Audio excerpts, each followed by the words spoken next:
is what you known as the loan default rate. Okay, loan default rate. Anybody know that on DOE you can go and find every institution's loan default rate? But you can't find every law school's default rate. You know why? Because we merge it into the universities that we are. So the only default rates that you're going to see are the standalone schools. Why is that critical?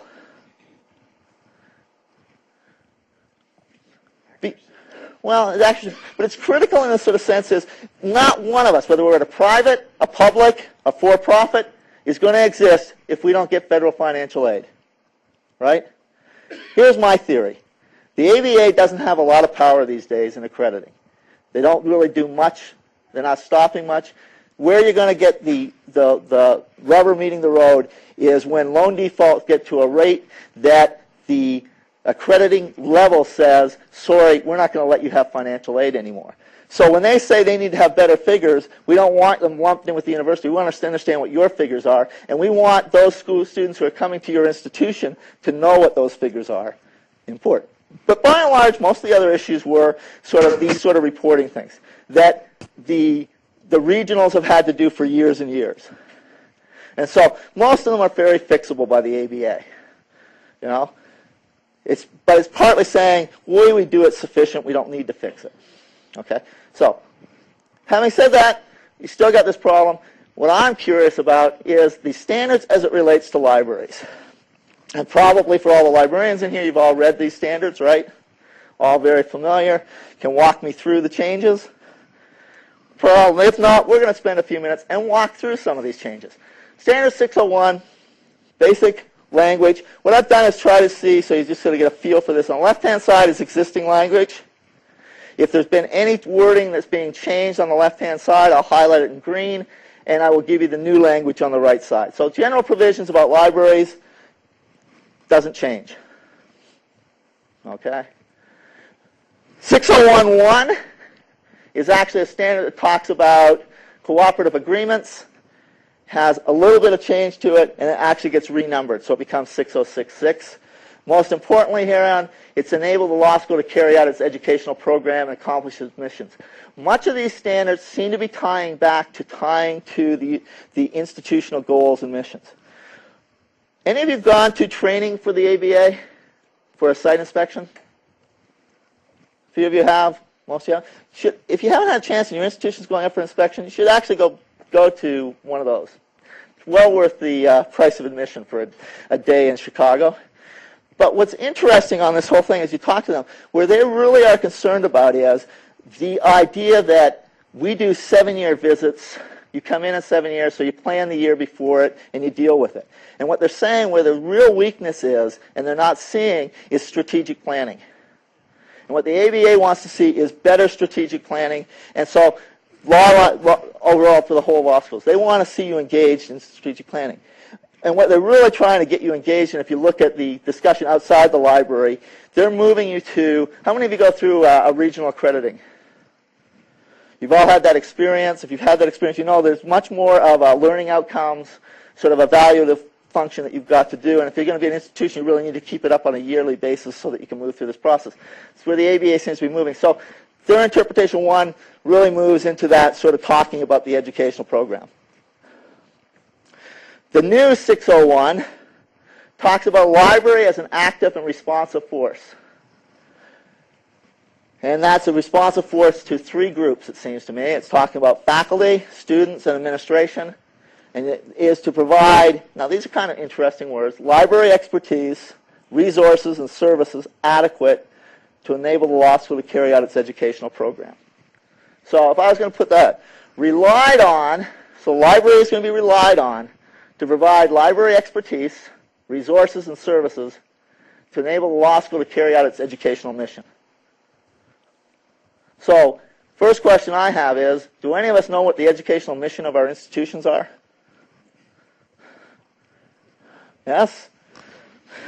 How many would be willing to say they know what the educational mission of their law school is? Very good. Well, I think as a librarian, I'm there to find out what that is and figure out what my role is within that, and what I need to have is expertise, resources, and services. Okay? But I think that creates a lot of new boundaries. Okay? Probably a lot of you here know that I'm at a startup law school. Probably also know this is the third time I've done a startup, which probably could say something about me that might not be very positive. But one of the things this does open, as you're thinking about it, is what is the role of the library within the educational mission of school? So, for example, we've taken very much to heart the idea that we bring in librarians as teachers. Okay? We teach a legal research course. We also have my librarians teaching either in legal writing or academic success or in alternative areas. The idea is that they're engaged in this process so that they're taking an active role in understanding. We don't have librarians in a library. I basically embed my librarians with the faculty.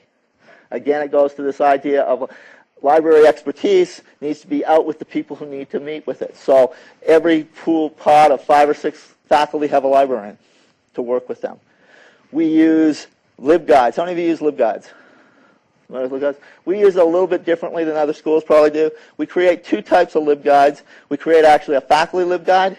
So our faculty faculty liaisons sit with the faculty, try to figure out what their interests are, what they want to have, what they need to have pushed to them.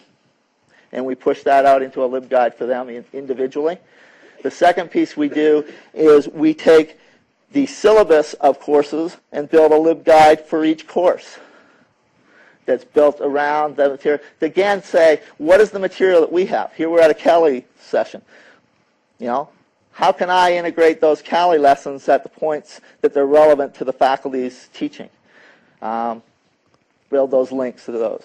Links to any of those sort of pieces of audio case. We use audio case files, link to the MP3s of the cases they're reading so that they can download them.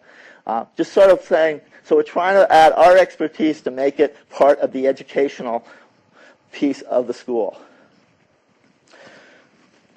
Interpretation 601-2. A library that is an active and responsive force tells it who's got to be working together. Got to be working with the dean, faculty, and identifying specific library responsibilities and goals related to the educational mission of the law school. So that almost sounds to me like strategic planning for the library on a yearly basis. And they even strengthen it that and say, yeah, you should be doing that, and those should be integrated into the law school strategic planning as one place. So, strategic planning, identify specific library responsibilities, identify means to achieve the established goals, assess the successes and challenges. Okay, most important, I think, biggest problem we have is how do we assess what we're doing?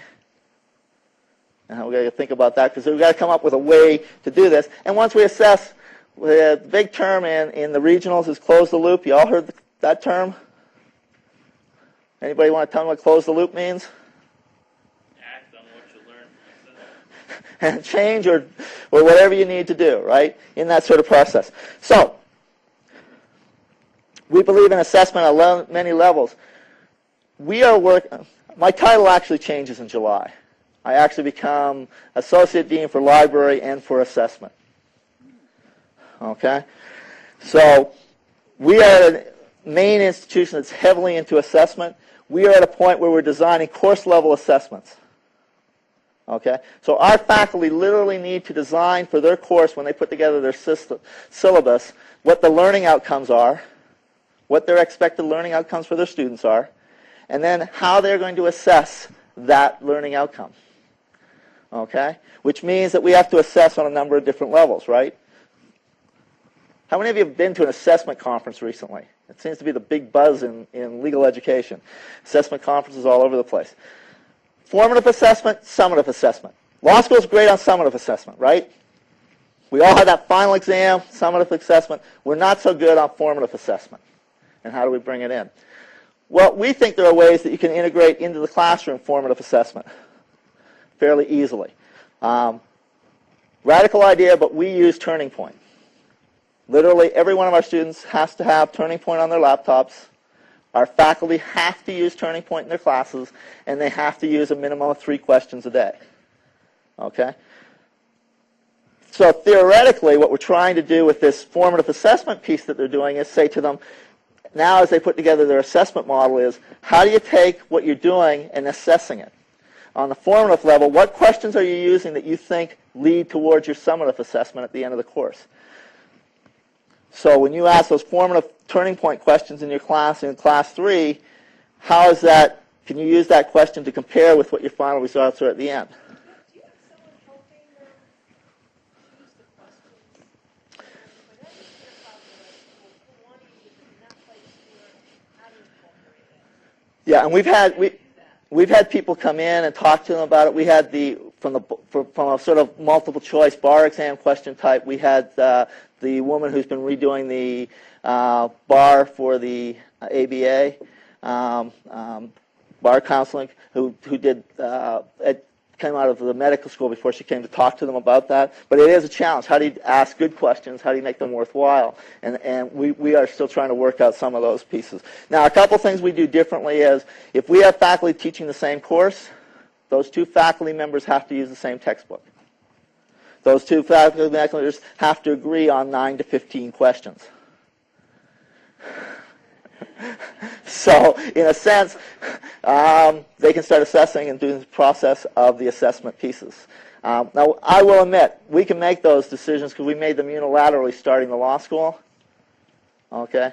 And I understand the difficulties. But in the same thing, we can do assessment in the legal research course that we teach. We have the same idea. All of us teach the same textbook. We use the same questions, pull it across. The second piece is, how do we bring other pieces? Writing across the curriculum, research across the curriculum are both pieces that we have said we were going to do. Now we've got to bring down to the course level, how do you assess that and get our faculty engaged in assessment of those pieces to close the loop of the process. Administration. Standard 602 doesn't change much. Really only has one word that changes.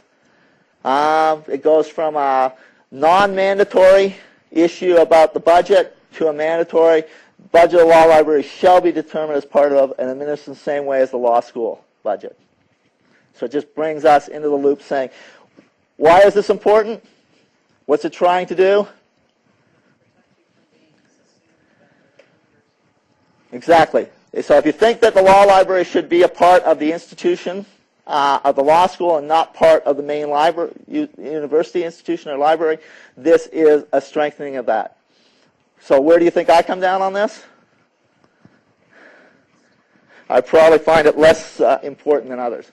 602, interpretation, only changed a couple of words. The only really important part of this change is, at the very end, determination of basic library policies and funding levels have to come from the law school. So it's, again, taking the standard and the interpretation is strengthening that sort of view on funding levels. Can't come from other institutional entities outside the law school. Standard 603. So it talks about a law school and who should administer the law school. Biggest change on this is the requirements. You'll notice that where the language before talked about certain things, the director of a law library should have a law degree and a degree in library and information sciences. That's all gone by the wayside. And we have a new language piece. You should have requisite skills, education, and experience to provide leadership. Okay. So, interesting sort of approach. And then, where they used to talk about security of faculty position, they have moved it to say rights and protections accorded to other members of the full-time faculty under Standard 405. Anybody know what 405 has to say? Changing. It's changing substantially, right? No mention of tenure. So, in a sense, they're tying this standard, and this is what they're doing with the clinical standards, all the standards back to a one standard 405. The dean standard that used to say a dean had to be a member of the faculty, all being tied back to 405. A little music to that. And obviously, a number of your institutions probably have, last I looked, there were 70 or so institutions that have responded to this particular standard in a negative way. Again, my take on this. You're going to take my take. I don't see the problem. There is not a regional accrediting body in this country that requires tenure as a status requirement for accrediting. Okay? Any of you come from SAC school? No SAC schools here, or Western? You're accredited by one of those regional accrediting. They don't require tenure on a campus. They haven't for 30, 40, 50 years. Has that seen a marked decrease in tenure across universities? No. Does it mean that if I'm at an institution, think of it, there are 6 institutions in this country, law school institutions, that exist at institutions that do not give tenure. All 6 of those institutions give tenure. Why? To the law school. Even though the rest of the university doesn't have tenure, those 6 give tenure to the law school. It's in the standards. They had to do it.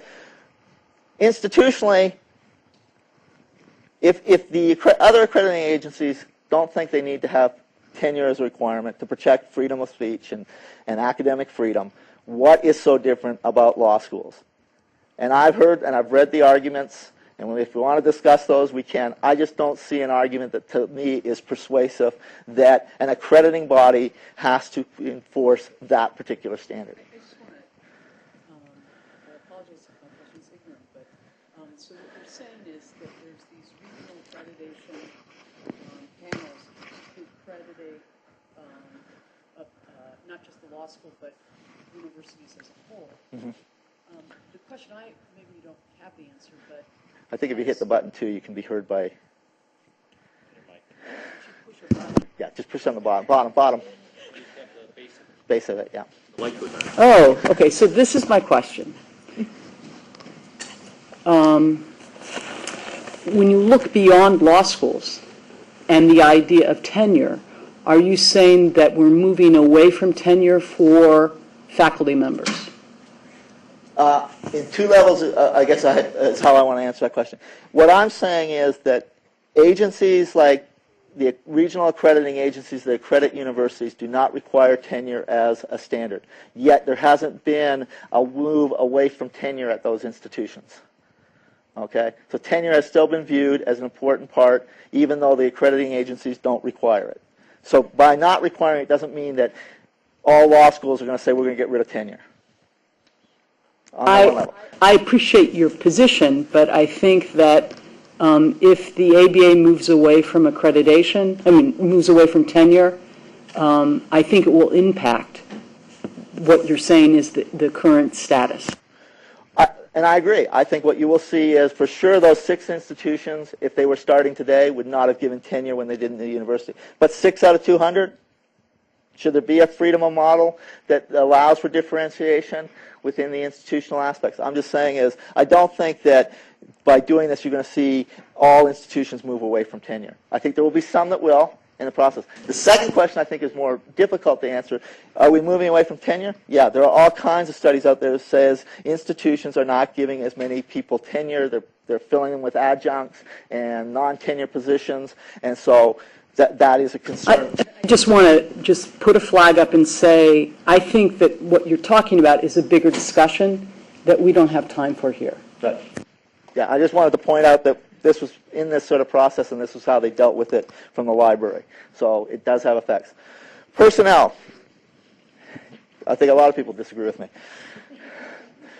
The law library shall have a staff sufficient in expertise and number to support the library's informational resources and services, is the sort of language that they're moving to in the standards, away from this idea of competent staff. I think it's just a clarification. And again, saying, really, libraries are changing, and what the expertise and skills levels that I might need are to support that information may be different. So my library staffing may be very different compared to other institutions. Give you an illustration of that, again, from an institution that is very heavily committed to digital, very limited print resources, changes the whole dynamics of my technical services and my circulation. I don't have a huge circulating collection because I don't have a lot of books to begin with. So everything in my library is cataloged. Everything is RFID tagged, and I use a self-checkout unit. And it just circulates out. I use sort of the best way to describe it, a red box for all of my audio and video, and you just come up with the box, release it, put it in, and walk out the door. So I have no circulation staffing. Technical services. Most of my materials is electronic. Very few print.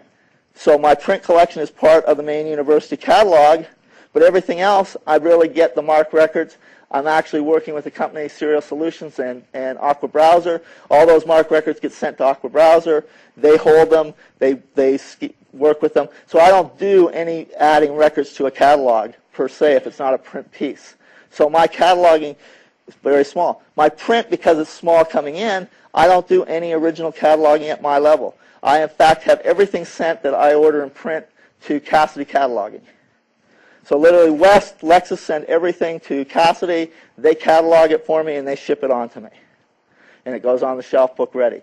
So I've just outsourced my technical services because I think it makes sense for the way I'm collecting and the way I'm doing the process. So my personnel will look very different from other libraries in how they structure their personnel.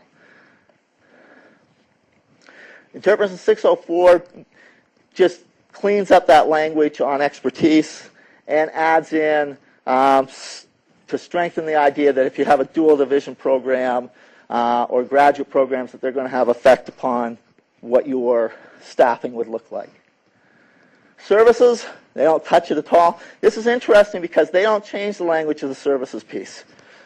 But this is one issue where the American Association of Law Libraries has actually disagreed and written to the Standards Review Committee because they actually think that the language should be changed. They would like this to be more language that looks at reference support, information literacy, skills training, and research instruction as sort of the process pieces, and that language should be more strengthened on those and then looking at the other pieces, which I think in line with this idea, if you're trying to look at outcomes and trying to come up with a strategic plan, these are actually skill sets that you could actually measure and use in a way that would make sense. I think you could still end up developing a measurement and using measurements on the old language. I just think that where they've changed a lot of things, this would make some more sense to go down that road. Interpretation 6051 talks about really just changing this sort of language, which is interesting because if you look at 6051, in a sense, if the AALL's interpretation of the language for the previous one had been adopted, much of this wouldn't have been necessary because it duplicates that same language piece. So we're talking about appropriate services. We're talking about how we deal with pieces. So we're talking about reference. We're talking about virtual reference. Talking about faculty research and how we support research and research pools and training students to meet those needs. How we study student information literacy skills. How do we bring those to understand that our students have the skill sets we want them to have? And what are we doing as a part of that process in the library? And how are we providing access? It seems to me none of these are bound by space. In a virtual world, you're outside. All of these things can be done virtually. Virtual reference, I don't have a reference desk. We do virtual reference. We do a faculty research pool. We actually work that through the library so that our research faculty services librarian is responsible for the pool and then can have some guidance and direction and training on that. Obviously, thinking about ways to develop information literacy skills and how do we bring that across the years. Is there some way that we could integrate some of those pieces across the curriculum for a skill set piece that would make some sense? And how do we provide access? Most interestingly is the issue of a collection. What is a collection according to the ABA? Standard 606 talks about the collection. The original language said accessible in the law library. You'll notice that they have maintained the idea of a core collection. Standards still talk about a core collection of essential materials, though it changes. Core collection now is identified through ownership or reliable access, the choice of format and of ownership in the library or a particular means of reliable access for any type of material in the collection, including the core collection. And I think that's a fundamental, including the core collection, shall effectively support the law school's curricular, scholarly, and service programs and objectives and the role of the library in preparing students for the effective and responsible participation in the legal profession. Okay? There's always been this debate about the core collection up until now, was whether the core collection, because it didn't state format, whether I had to collect the core collection in print or if I could collect it electronically. Clearly, with the new standards, they moved to a core collection in electronic. What is a core collection? So we're talking about ownership, including, and then it talks about addition, but I want to skip through that. It doesn't change much. And it does say the library adequate equipment to enable patrons to access. Okay, so if I'm going to do a core collection that's not in print, I have to make sure that that I am enabling my patrons to access it. So we talk about this idea of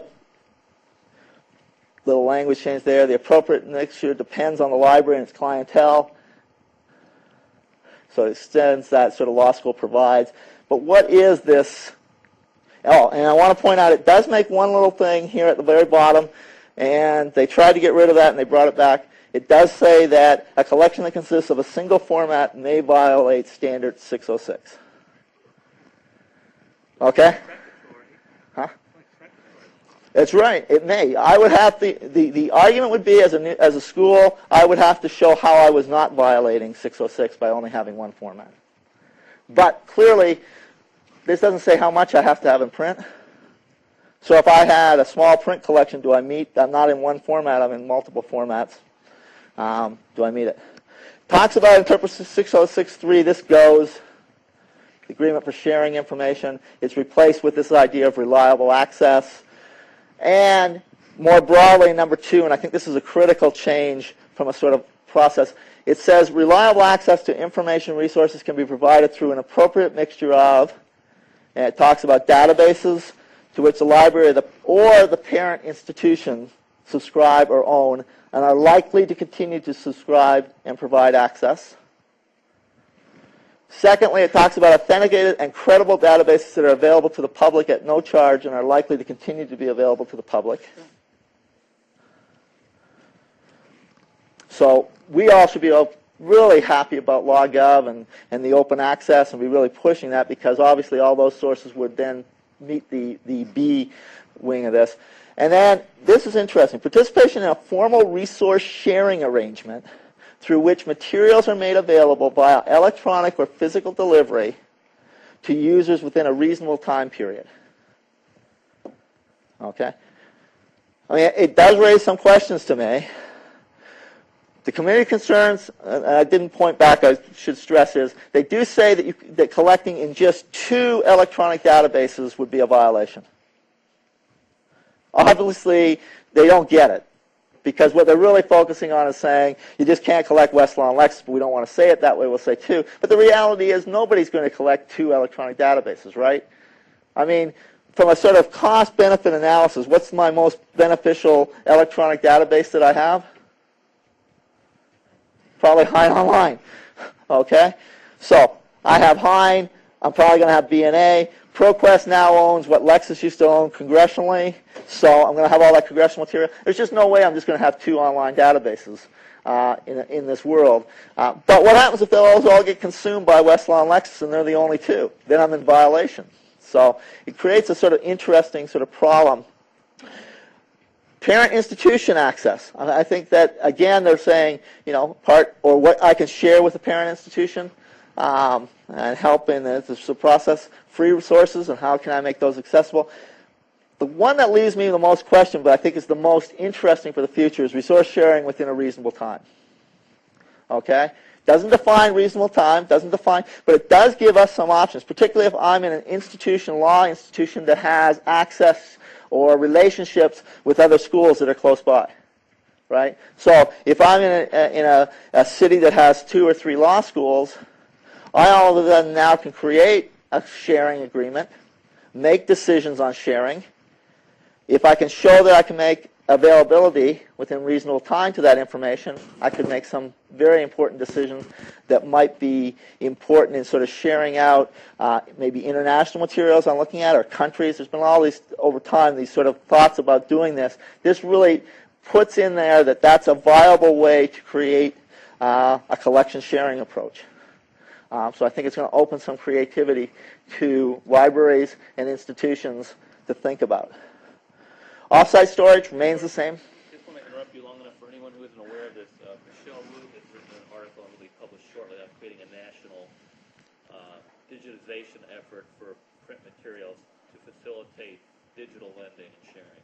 Right, and if you want to have a chance to at least listen to what Michelle was saying, she presented at the Future of Law Libraries at Harvard last week, so if any of you want to go to the website where that is, you can actually listen to her talk, give you some sort of idea on that. But I mean, it was a sort of a nascent idea of a way to deal with this that might make some sense in the process. So, what is a core collection?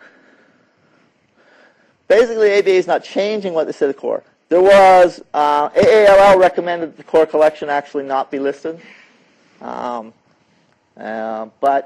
the core remains. It's still reflected there. So to give you that sort of thing of what a core collection is, federal court decisions. And they've changed it from each state now to each state in U.S. territory.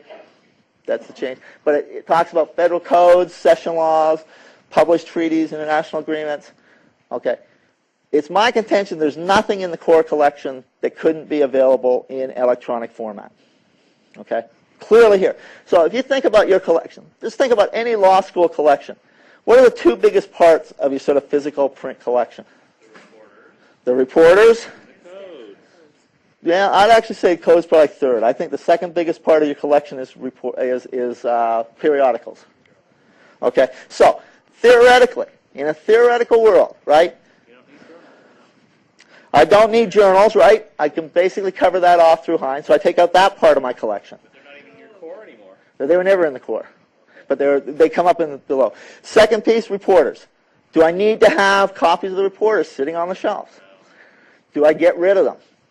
Okay, if I all of a sudden let's hypothetically go back.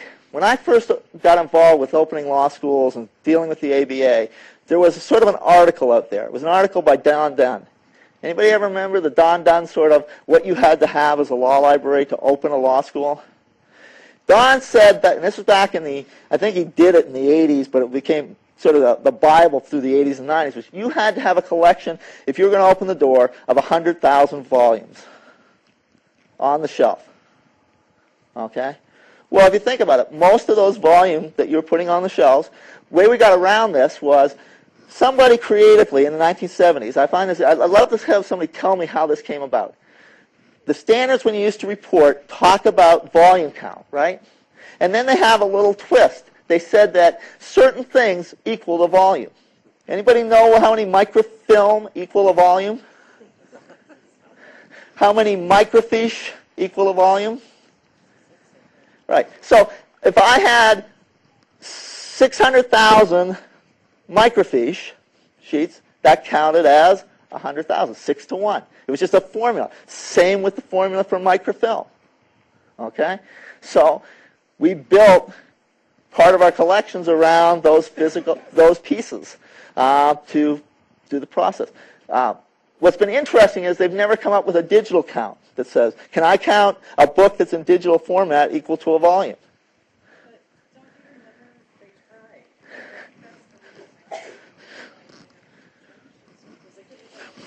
Oh, no, I've been on a number of committees with you dealing with this, and I understand the problem. I'm just saying is that if you give a value, you can create, and I'm saying for a long time there was this sort of value aspect to a print collection. And it made sense. You know, if the only way to find information was in print, then I needed to have the reporters on the shelf. I needed to have the journals on the shelf, because that's where my users were going to go to. Once we no longer have them need to do that, and they can get to that information electronically, as a library, do I need to keep them? Now, there are different ways of thinking about that. There is this idea that we should have a historical collection somewhere.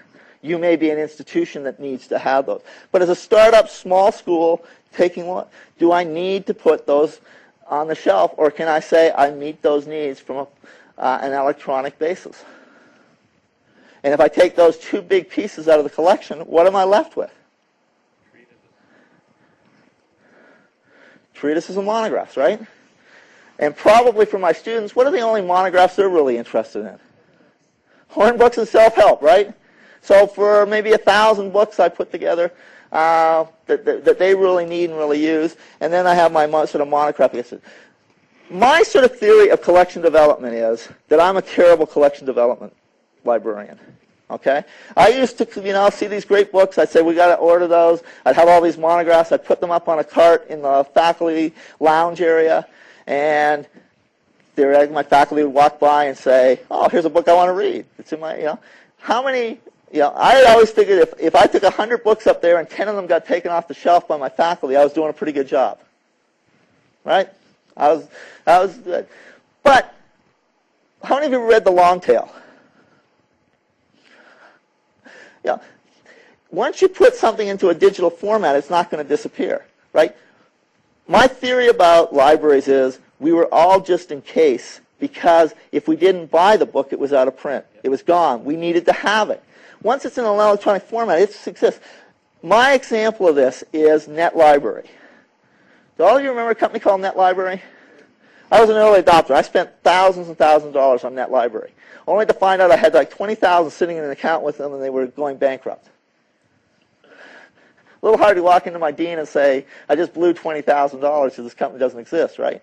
But the reality was they had a value because they had digitalized all these books and their service model. So who ended up buying them at that time? OCLC. And they kept them going, and now they've sold them off, spun them off. But the point was, they create the value, the electronic, it's a resource that has value, and the access sort of point. So we can even move to this idea that monographs, if they're in electronic format, don't necessarily have to be something I take in a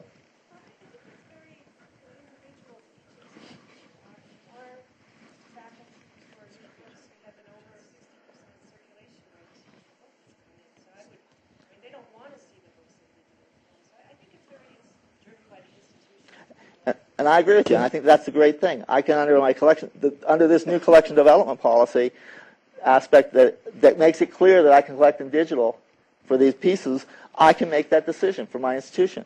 And that is the institutional decision I am going to make. You have to hold it. Do you do any print on demand?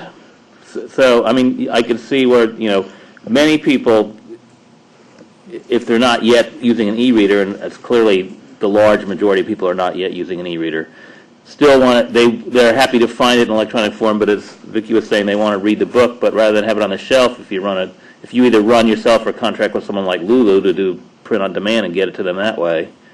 Yeah, or just ordering the book at that point. And I have it available electronically, but I tell my faculty what ends up happening a lot of times, my faculty will see 7 or 8 books in an electronic format and decide there's one that they want. So yeah, we'll be buying that. So I'm buying in a sort of a demand aspect to my faculty. At that point, the electronic version is their way to do shelf browsing, basically. Yeah, I think so. Or for some of them, the fact that, and it's a model piece. I think if you go back to the biggest problem with a company like NetLibrary, the aggregator model has a major problem in that you can only look at it page by page, right? Or if you want to print, you can only print page by page. But what you are starting to see now is that the publishers themselves are getting into the electronic book business. And so, for example, if I buy from Springer, for instance, or some of those companies, they give me the book. It's in chapter format aspect of PDF, and I can just push chapter print, and it prints the whole chapter for me. So a lot of times, the integration from the publisher to an easier print on demand for the user solves some of that problem. So, but am I just shifting costs? So I'm shifting costs to my own printers and my own printing pieces from the other. So there are trade-offs that you have to make in that sort of process. But there hasn't been any really recent studies. The last study that I've been able to find was a study done in the 1990s about costs of books on the shelf. And back then in the 1990s, it used to cost you about 25 cents a year to have a book on the shelf, just in storage, heating, shelving, spacing. So if I did some rough math of inflation, my guess is that that's up to probably $1 a year. But what was really interesting was the cost if somebody actually used the book. Use of the book actually raised my cost to that book for $1 for that year, for every use.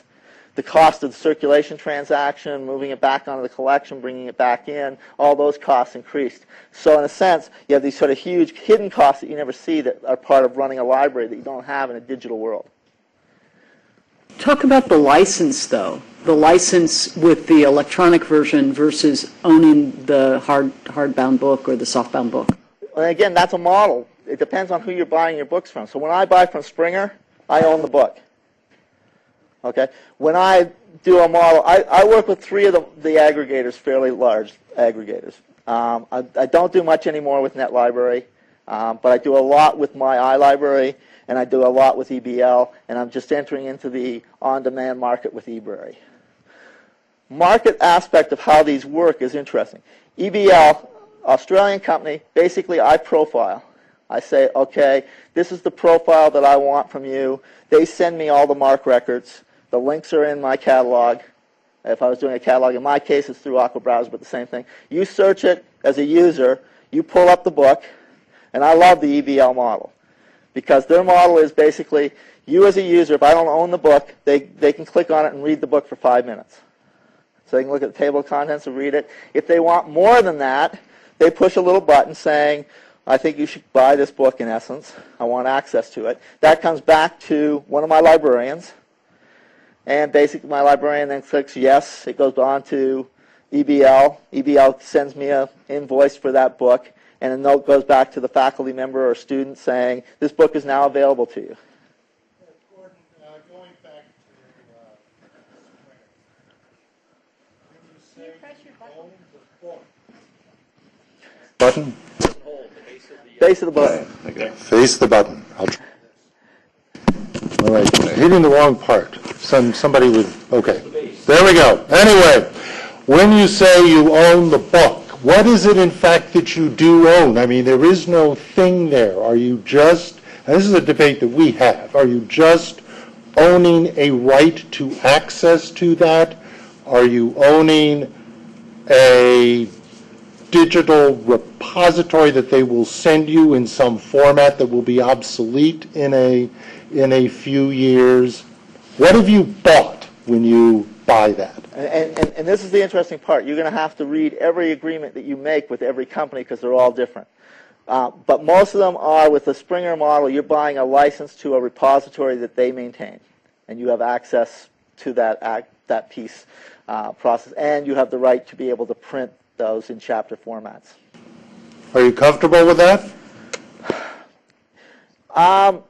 Yeah, I am. I look at, do I really, if they sent me something as an electronic, in 5 years I'm going to be able to re-access that. What I'm assuming is that they are going to keep their database current, keep it developing, and I'll have access to that book through their services. It's a little bit risky, but I take the opportunity as less concern than some of the other things that I have sitting in the process. Another question. So, of these four digital library services that you mentioned, which had the deeper collection of academic, high research stuff? And that's there's the inherent sort of time that you spend. You would think, for example, I talked about EBL. I just want to go on. eBury is another model that's out there. They have just moved into the patron-driven. eBury is a small academic collection, about 70,000, that you can sort of spend to buy, and you have access to all of those books to your community. And then you can do a patron-driven with them. And their patron-driven works on a sort of a principle of they can look at it sort of second-time usage, you get billed. My iLibrary, the same way. My iLibrary, again, I do a profile, give them materials, and if a person looks at it the first time, nothing happens. Second time, I get an invoice, and I buy the material. So in a sense, I'm being driven by my patrons, by the books that I put together in the process. When you talk about collection, and this is the inherent sort of real problem when I deal with the aggregators, my iLibrary may say that they put Oxford University Press books up, but it's still selective that they decide. And eBury may put up a different one, and EBL may put up a different one. One of the ways we've dealt with this from our collection standpoint is we've worked with Aqua Browser. All those records get sent to Aqua Browser. They then put them in a hierarchy that I want. So, for example, the ones I own, Springer and those companies come up first. So if it's in Springer and it's in my library, the listing would go down the list that you would click on as a user by the ones that I own down to the ones that you would have to, in a sense, rent or buy. So that's the way I'm trying to deal with that sort of collection piece. EBL, eBury are building sort of wide collection. Law, the main university presses are now part of these collection pieces, or they're doing their own. Cambridge, Oxford are doing their own books that you can buy in service. Same problems, though, that you were talking about. What are you licensing? But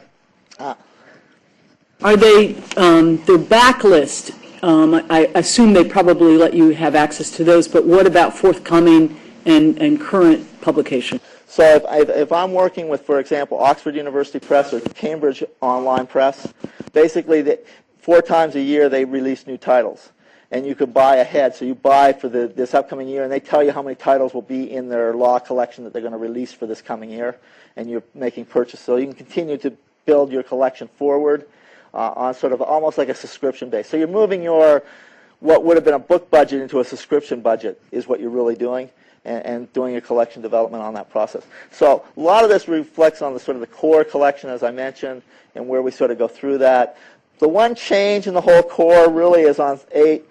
There it used to talk about those tools such as citators and periodical indexes. It basically gets rid of those requirements and says those tools necessary to identify primary and secondary legal information and updating primary. So you're really sort of free to think about it. But I no longer have to buy current law index or legal in a print format to make that process. As we already talked about, collection development policies actually got put into standards, so a lot of these move. Finally, the last piece of this is, and you have to realize that for a long time, this is not a new development, the standards about library and facilities have sort of disappeared over the years. So even as we get to this point, facilities were sort of broadly taken in a facility sort of process. So equipment enabled to fulfill the requirements and standards and carry out its program of legal education. So it's talking about what do you need to make that work. So if I'm a heavily into technology school, I'm going to have to show how that works for me. If I'm a heavily into technology for my library, I'm going to have to make that, show how that I enable that to work. Talks about physical facilities, classes, law school live clients. So they've taken this language. You still have individual offices are required for faculty members. Equal access. And it's interesting, you're not in compliance with these standards in the chapter if its physical facilities or technology capacities have a negative and material effect on the school's ability to fulfill the requirements of the standards, then you have a problem. So they're enunciating those pieces, changing this sort of language that was there before. But the most important is, still continuing on, I just wanted to get to physical facilities. This is the law library standard as it existed. They deleted this idea about seating. And they've taken research and study space and made it sort of a generic in the school. So it's not a library standard anymore. It's a generic sort of facility standard that you talk about. So those space could be in the library. They could be anywhere else. It goes back to community. Is there a need for those space to be physically in the library? Then you might have it there. But from a facility standpoint, you can meet those any way you want to meet them, not just in a sort of a library sort of pieces. And then it talks about technology and technology capacities to carry on. So does technology do what you want it to do in that process? And they talk about hardware, staff support for technology. So obviously, changes the sort of world. Any questions? I was actually curious about a lot of your, You said you have a lot of electronic resources. What's like the main delivery method that all these different services have for that? Like, are they in PDF format? Are they required to be online? We have a lot of issues with that where people want and I think that's a real question of where we're going to move to. But currently, the way we're developing our collection, it's an online collection of materials that you would just, like you would go to one of your databases, you're going to go to in our case, you would log into our catalog, do a search. If you're off campus, you'd do it through the proxy server. It would link you to the record, depending on where it was, what service. You would link out to it, to that particular monographic material. There might be a login, that might be a username, password associated with our proxy server to give you access to it, and then you would be able to see it online. Then, depending on who the vendor is that we're subscribing to, as I said, more likely when we're doing directly to publishers themselves, as opposed to aggregators, very likely that it's designed so that it's fairly easy for you to download a PDF